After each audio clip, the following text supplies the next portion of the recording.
रामायण कथा भाग 32 श्रीमद् गोस्वामी तुलसीदास जी द्वारा लिखित श्री रामचरितमानस अयोध्या कांड। राजा दशरथ का श्री राम को वन में जाते हुए रोकना। यह लक्ष्मण जी ने उर्मिला को समाचार सुनाया कि मैं भाई भाभी के साथ वन में जा रहा हूँ। तो उर्मिला ने भी हठ पकड़ी, कहा जहाँ आप जाएंगे वहाँ मैं भी जाऊंगी। लक्ष्मण जी ने बहुत प्रकार से समझाया कि नहीं, ऐसा ना कहो, मैं तो वहाँ भैया भाभी की सेवा करने जा रहा हूँ।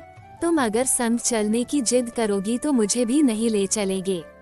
मैं वहाँ तुम्हारी देखभाल नहीं रख पाऊंगा।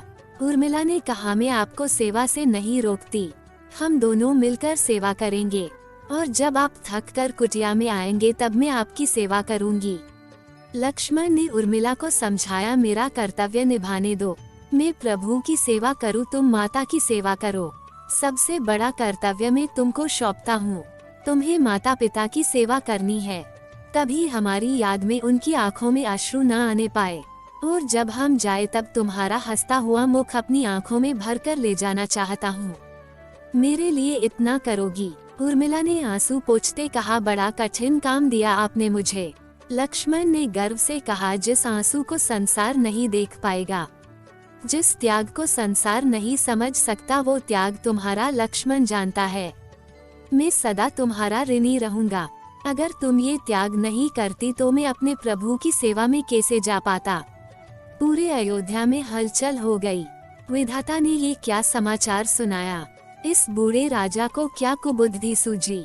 कहा, राम के बिना ग्रास नहीं तोड़ते थे, पर अब जोरू के कहने से बूढ़ाओं ने राम को वनवास दे डाला। तो कोई और बोला, ये स्त्रियां चरित जो न करवाए सो थोड़ा। तो कोई और बोला, हो ना हो इसमें भरत जी की भी मिली भगत है। तो कोई कहता है, नहीं नहीं, भरत तो साधु है, इस कुटिल जालिम माँ की वजह से ही उन पर कलंक लगेगा। श्री राम जी तो भरत को प्राणों से प्रिय है। कोई बोला, राम तो सभी को प्राणों से प्यारे हैं, अगर राम अयोध्या में नहीं रहेंगे तो कोई अयोध्या में नहीं रहेगा। हम सब महाराज को कहेंगे, अगर राम जाएंगे तो हम सब साथ जाएंगे। श्री राम जी, लक्ष्मण जी और सीता जी वन जाने से पहले अपने पिता के साथ वन जाने की आज्ञा लेने गए और कहा कि 14 वर्षों के बाद आपके चरणों में शीस नवाएंगे, हमें आज्ञा दीजिए। राजा ने कितने जतन करके उन्हें रोकने की कोशिश की और कहा, अगर रोक नहीं सकते तो मुझे भी साथ ले चलो। तुम वीर हो, अपना अधिकार मांगो और राज्य मुझसे छीन लो। वचन मैंने दिया था, तुमने नहीं। श्री राम जी ने हाथ जोड़कर विनती की, महाराज मुझे पुत्र धर्म से विमुख ना कीजिए। तब राजा ने बहुत प्रकार से व्याकुल होकर कहा, जैसी विधाता की इच्छा, और सुमंत को आज्ञा दी। चतुरांगनी सेना अंग रक्षक की भांति राम की सेवा में जाएगी। अयोध्या का पूरा राजकोष, अन्न भंडार इनके साथ जाना चाहिए, जिससे ये वन के पावन प्रदेश में ऋषि मुनियों के साथ यज्ञ अनुष्ठान करेंगे। पर्याप्त दान दक्षिणा देकर सुख पूर्वक रहे। हमारी आज्ञा का पालन किया जाए। उस बात से कैकेयी कठोर होकर बोली, यदि सारा राज का खजाना राम के साथ जाएगा तो इस धनहीन राज्य को मेरे पुत्र को देकर आप क्या जताना चाहते हैं?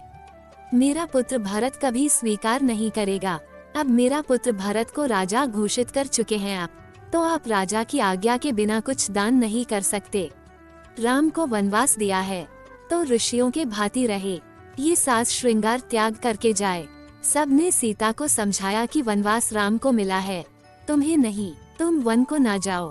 पर सीता को किसी की बात नहीं सुहाती और वो श्री राम जी के साथ ही जाना चुनती हैं। श्री राम जी, लक्ष्मण जी और सीता जी को इस मुनि वेश में देखकर राजा विलाप करता है कि मेरी पुत्र को इस वेश में देखकर मेरे प्राण क्यों नहीं निकले। महाराज सीता से बार बार हाथ जोड़कर विनती करते हैं, पुत्री मेरी जानकी, तुम चाहो तो अपने पिता के घर लौट जाओ, राम के वापस आने तक वन के असहनीय कष्ट तुमसे नहीं सहे जाएंगे। मेरी बच्ची, तू वन में न जा, मैंने तुम्हारे पिता को वचन दिया है, अयोध्या में सीता महारानी बनकर रहेगी। मैं तुम्हारे पिता को क्या कहूँगा?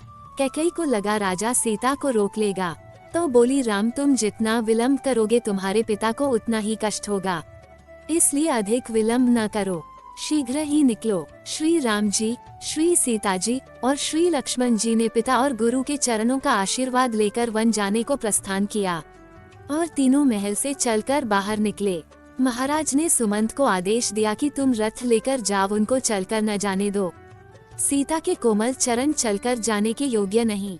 तुम उनके साथ वन में जाओ और 3-4 दिन वन में गमन करवाकर समझाकर वापस लौटा आओ। उन्हें बहुत प्रकार से समझाना कि सीता इस भयानक वन में कैसे रह पाएगी। ये वन सीता के लायक नहीं। तुम जल्दी जाओ सुमंत, देर ना करो। राम सीता बाहर निकले तो नगर जन सब पीछे चल निकले। हमें भी साथ ले चलिए आपकी सेवा में। राम जी सबको कई प्रकार से समझाते हैं कि जो मेरे हितैषी है वो वही करेंगे जिससे मेरे पिता को सुख मिले। आप सब पुत्र बनकर उन्हें सांत्वना दे। आगे की कथा अगले भाग में। जय श्री राम। दोस्तों, हमने भगवान श्री राम की लीलाओं को सरल भाषा में समझाने की एक तुच्छ कोशिश की है। आपको हमारी कोशिश अच्छी लगी हो तो वीडियो को लाइक कीजिए और चैनल को सब्सक्राइब कीजिए। कमेंट में जय श्री राम लिखिए।